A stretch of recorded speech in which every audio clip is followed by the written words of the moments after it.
Hey everyone, I'm JDAster64, and this is my Pre-Hooktail Pit Run, Part 1, first 20 floors, and I've got a couple of guests with me. Hello, this is MilesLuigi. And I'm Higsby. So yeah, the first thing, I guess, this run, I mean, it's a challenge run, but it's not nearly as hard as I would have thought before attempting this for the first time. Wait, I know, you're telling me this isn't hard? I distinctly remember this being quite difficult, but please explain. Personally, I think the game, I don't know, it sets you up pretty well. You can see here, I'm going through all my screens here. Those are the only items, though, I brought in, and I'll explain why I brought those later.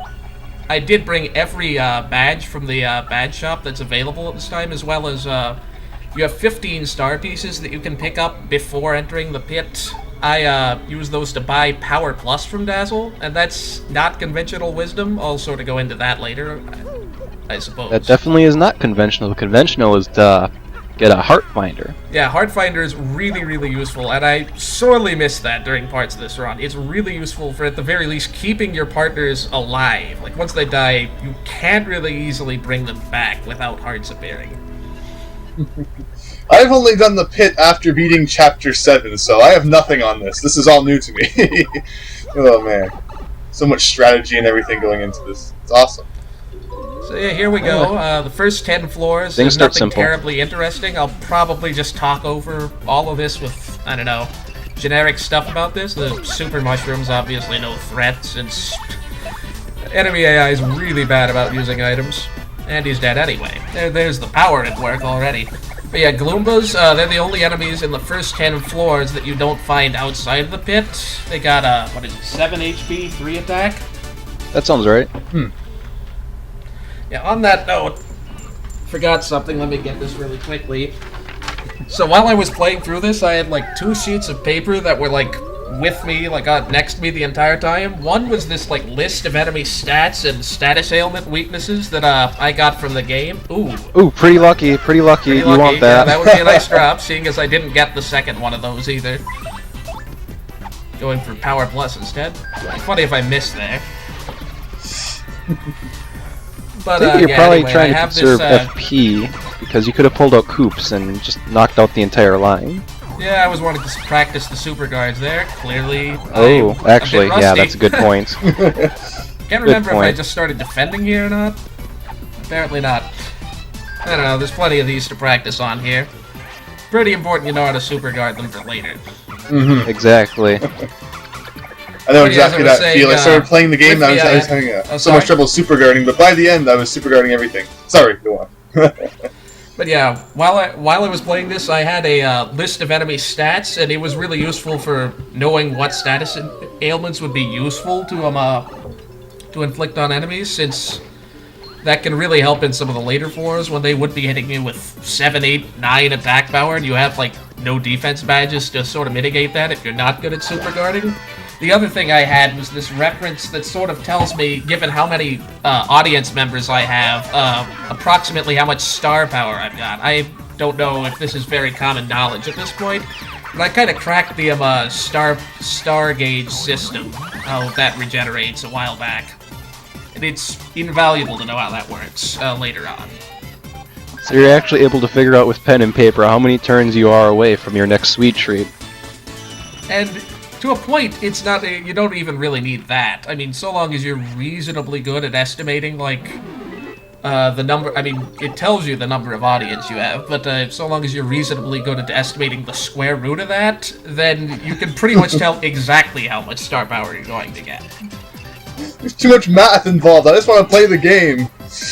Well, all you have to do is think about what's the closest perfect square. Yeah, that's and pretty that's much usually what I a good mean. way to figure out square roots.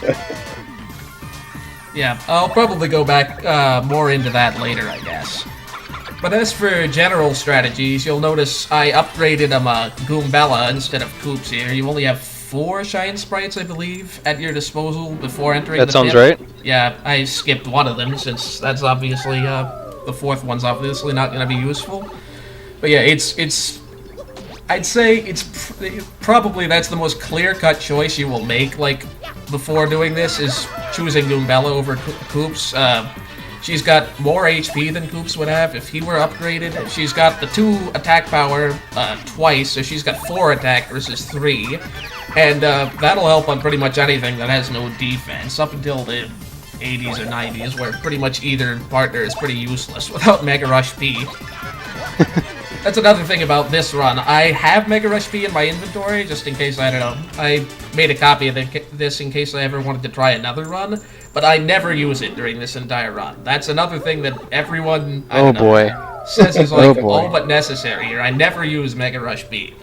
Well, let me explain why many people, I would even call it practically unnecessary. Mega Rush P lets you clear out floors pretty quickly if you know what you're doing, which once you start getting to later floors, enemies do so much frickin' damage to you, it's in your interest to clear those floors really, really fast. Without Mega Rush P, I'm anticipating some really, really, really good battle strategies from you, JD Acer. We'll see how that goes, I suppose. I feel like I kind of get the hang of it towards the end, when that's, I don't know. I would have thought the last 20 floors would be where I'd be missing that the most, I suppose. Really, it's not there at all that I miss it. And, I don't know. I didn't find it as necessary there. Once I had the extra power, and there's a badge you get on floor 20, which we'll see at the end of this video, that's just completely invaluable in throughout the rest of the run. Especially with the extra power plus, it helps a ton. Ooh, that's a good point. But back to the topic of Goombella versus Koops, you also have to consider their third abilities. Goombella literally basically just gets power bounds for Goombas. Whereas Koops gives you a shell shield, which, while it could be theoretically useful early on, that thing just flat out cracks in a single attack in later floors, so it doesn't really prove to be all that much useful later in the game, or later in the game and later here too. I mean, if you need to block a critical attack, that shell can be really useful, but compared to, you know, Goombella having a power bounce, essentially, the decision's not that difficult to make. Yeah, on that note, I mean, that ability and power bounce are pretty much identical, like, for all intents and purposes, but for whatever reason, I'm really horrible at the Goombella version of that, like the multi-bonk. I cannot do that past, like, 1 excellent at the best, and I really don't know why that is. It's probably related to why, like, I can't super guard Goombas. Like, you see there, I missed, and I'm always trying to go for them as, like, practice for later, but I'm really bad at it for whatever reason. Something about the Goomba timing just must be non-intuitive to me. I'm not sure why that is.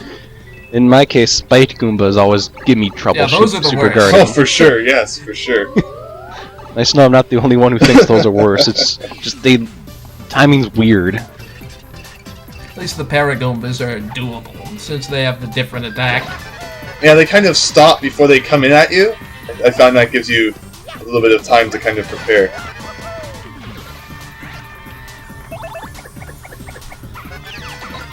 I mean, you are not tattling enemies at all. I mean, yeah, these are Chapter 1 enemies. I guess I didn't remember if I'd tattled them beforehand, but, I mean, I trust if you've played the game at all, you have a good idea of, like, what their stats are. And that was the first 10 floors. Again, nothing difficult at all. But you did get Sleepy Stomp, and that's going to prove to be useful. Yeah, Sleepy Stomp is a pretty dang useful badge later in this run. There's a handful of enemies that are, like, that can really, dish out a lot of hurt, but if you can put them to sleep, not only are they not going to hurt you, but you can use that time to, I guess, heal up and sort of restore your HP and FP for either later floors or just later on that floor. Some of the more useful, oh, I got the super guard there, nice.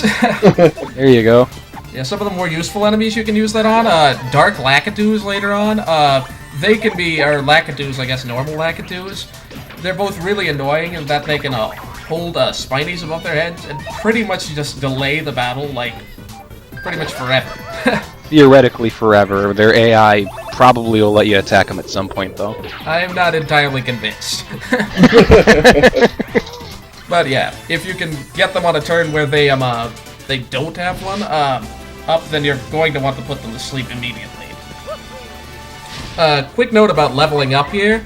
I don't know, I kind of level up. There's no real good way of knowing what you're going to need to level up. I just sort of level everything up as I need it. at a certain point, there's like only a certain amount of FP that's going to be worth anything to you. Like, once you're at 20, 25, I'd say 30 at the most, you can probably use Sweet Treat to get back up to that amount as fast as you spend it. And BP, since you have a limited number of badges at your disposal, that tends to cap out just under 30, unless you get some really good badge drop later down, I don't know. Exactly. The theoretical get another Power Plus or even a Defend Plus drop. Here's an interesting thing. Since I have that extra Power Plus, I can actually hurt these guys. They have 2 defense. Normally you wouldn't be able to do that without either Mega Rush P or, I don't know, a Piercing Blow, I suppose. Power Smash. Yeah, Power Smash. You're not guaranteed to have Piercing Blow at this point, you have to buy it. Yeah, that's true. Note about Power Smash, actually, that's actually more useful. Like, you have to keep in mind, that's actually more useful for anything that has 2 or fewer defense. I don't know. I guess it's kind of the same in that even down to the stylish attack. But on enemies with less than 2 defense, you'll be doing more damage, so that's useful. Oh yeah. Piercing Blow has its place in this run. If I may take a step back, you were talking about level ups. You're basically saying that at some points, more FP doesn't really help you all that much. And the same thing is true with BP because you only get so many badges, which basically means your one avenue, which you really need, is HP. Yeah, pretty much. And after a certain point, that's all you'll see me upgrading. If you pass level, I guess 21 or 2 is where you hit those theoretical maxes, or where I tend to hit them in FD or BP. After that, you're pretty much going all out in HP. And another note about level ups, which I forgot to mention, you will heal fully your HP and FP, obviously, as well as your star power, but only the partner that you have out will restore its HP. Oh, that's true. You have to really give a lot of thought to which one you have out at any given point. And this becomes important later on when partners start to die because you cannot switch. If both your partners are dead, you're stuck with that partner that's dead on the field. And if one of your partner's dead, if you switch to the other partner, you're stuck with them. True. These Piters here, they have 5 HP and 2 attack power. You're going to want to get good at guarding their attack. Trust me on that. Later in the pit, you'll definitely need that knowledge. Either that, or you need to be the luckiest person in the face of the planet. Yeah. I mean, they are fairly weak to status ailments all across the board, except Dizzy. They're not very weak to that at all. You're hurting a little bit here. Yeah, a bit. I can't super guard these early enemies worth anything. At least they don't do enough damage for that to be too much of an issue. But yeah, the one star power you have at this point in the game, Sweet Treat, since you get that right when you I guess take the magical map to the 1,000-year door. Unlike the first Paper Mario game, it's completely, and like this run would be impossible if you didn't have this. Oh, absolutely. Absolutely. I mean, I guess I don't want to say impossible, but pretty much impossible. We're treading into very much so theoretical territory if you didn't use Sweet Treat. I mean, the final boss alone could pretty much kill you outright, if you didn't have Sweet Treat, because it's got that one attack. But yeah, we'll get to that, I suppose, when that comes. No spoilers. Although if you're watching a pre-Hooktail Pit Run, I would assume you're probably already familiar with the Pit of 100 Trials. We'll keep up the suspense of disbelief for everyone, though. Just for fun. Sure.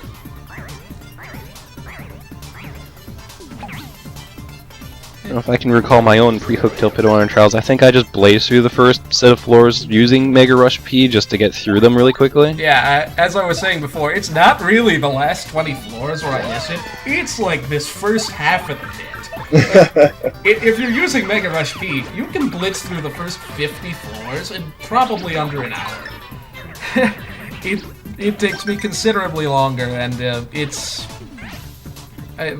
some enemies where I really, really miss having that just one-hit kill, that I win button, if you will.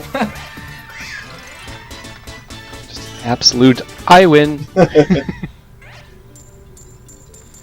So yeah, I guess if we covered I don't know, all of the basics to the run, like I guess we could talk about just specific badges you could do. I guess for starters, the Dazzle badges. Again, I went for Power Plus, and that extra power is really, really useful, seeing as I don't have Mega Rush P. Pretty much the same set enemies here. But yeah, a conventional wisdom, as far as I know, usually goes, I mean, Heart Finder, if you're not going to go for Power Plus, Heart Finder is pretty much a must. The other two badges that I see most commonly picked up are Item Hog, which increases the chances of item drops from enemies, as well as giving you some random item drops like dried shrooms and mushrooms. And Pretty Lucky. You already have one Pretty Lucky at this point. If you find the hidden one, I think it's near the hole where the beauty goes into at the beginning of chapter That is 2. correct.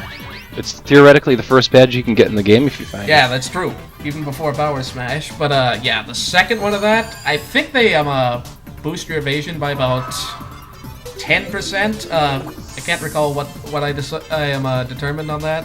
But yeah, assuming it is 10%, if you have two of them, then you have about a 19% chance of getting missed. Since you have like a 90% chance of getting hit for each badge you have, just multiply that.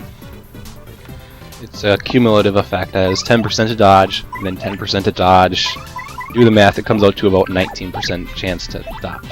Yeah, so it's practically double. If you find yourself, like, missing super guards a lot, that can be really useful. I like how Koops took no damage from that fighter. Yeah. He just kind of stood there and took it.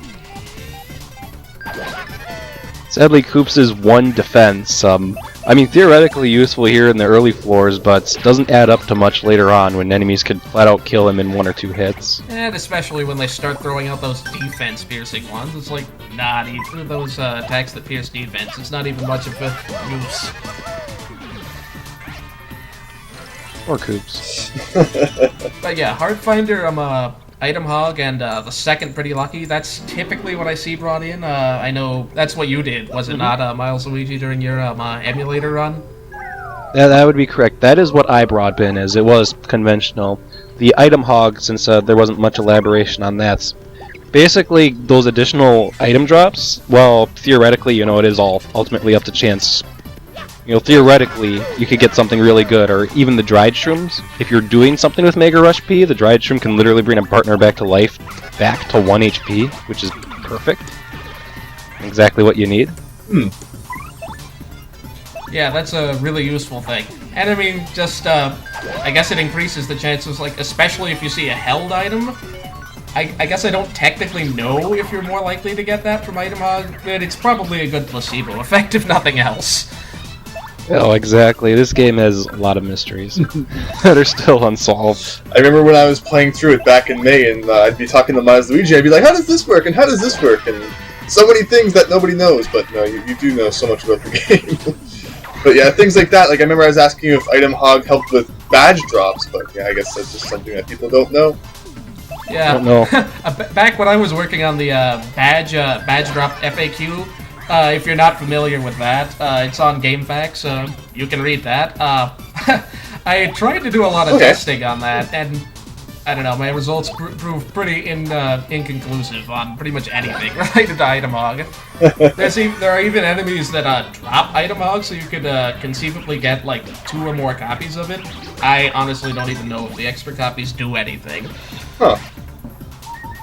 There's this one video I did stacking way too many where I basically just maxed out on Item Hog badges, and they didn't appear to do much of anything. If they do something, it definitely has a diminishing return. I mean, yeah, just given, like, you obviously get a lot more items from one Item Hog, you'd think that if that affects stacked, like if you had like 30 of them, or however much is the theoretical max, then you'd be able to just, I don't know, you would just get items every single battle.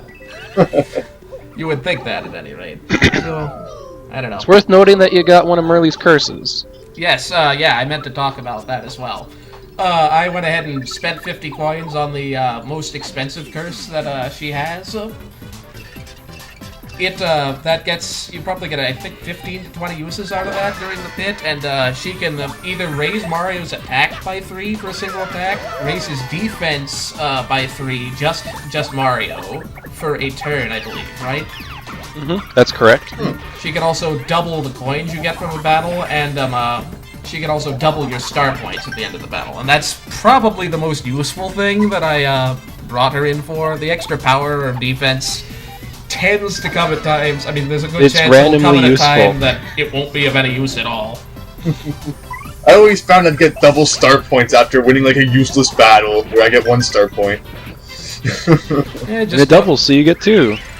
Just going through these older chapters, do some errands or something. Oh, look, I got doubled star points on enemies that wouldn't normally give me any, so I guess I get 2. Exactly. Usually, you plan your battles out, so when you get the attack boost or the defense boost, it'll come at an inconvenient time. And it's like, okay. I mean, sometimes it could come at a convenient time, like you could get an attack boost while attacking a Lakitu, for example, and then you're like, yes, this Lakitu's gonna die.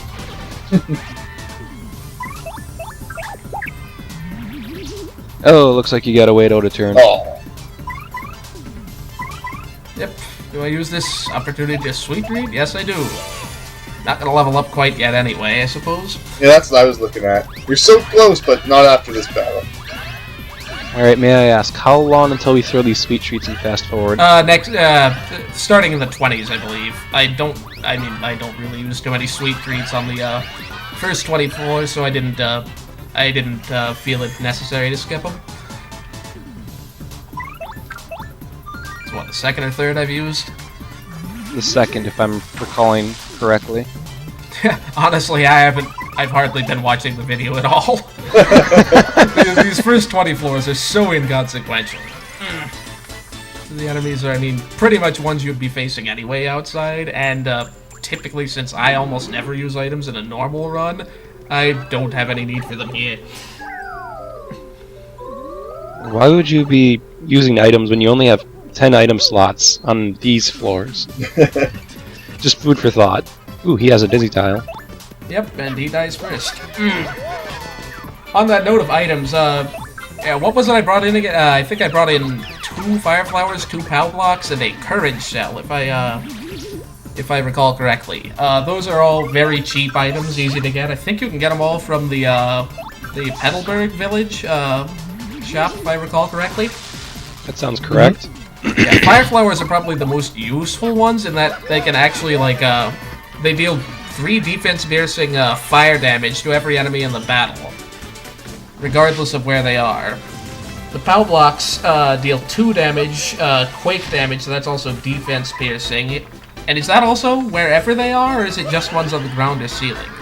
It should be wherever. I do believe it is wherever. Yeah, I know that's not the case in Super Paper Mario. That came, that ended up shooting myself in the foot trying that on a change-up, I think it was. In a challenge run of the pit. It's like, which I would think that's on the ground. Anyway, you got Fire Drive, which will become really important and we'll explain next video, right? I guess we can go ahead and talk about it now. So Fire Drive. Yes, Fire Drive is probably the most, I would say the most useful badge you can get from the pit, in that you deal 5 fire damage to the front enemy, and then 1 less to every enemy it hits afterwards, and you burn them all for 3 turns, so you get, the extra damage on top of that. That will be just completely and utterly, the most useful attack you can use late in the pit, and it's, I don't know, I guess it's fairly effective, but it's kind of high cost at the moment, for these next few floors, so you won't see me using it, right away. Well, I guess that's it for this time, so I'll see you next part when we tackle the 20s. This has been JDAster64. This has been MilesLuigi. And Higsby? I'll see you next time.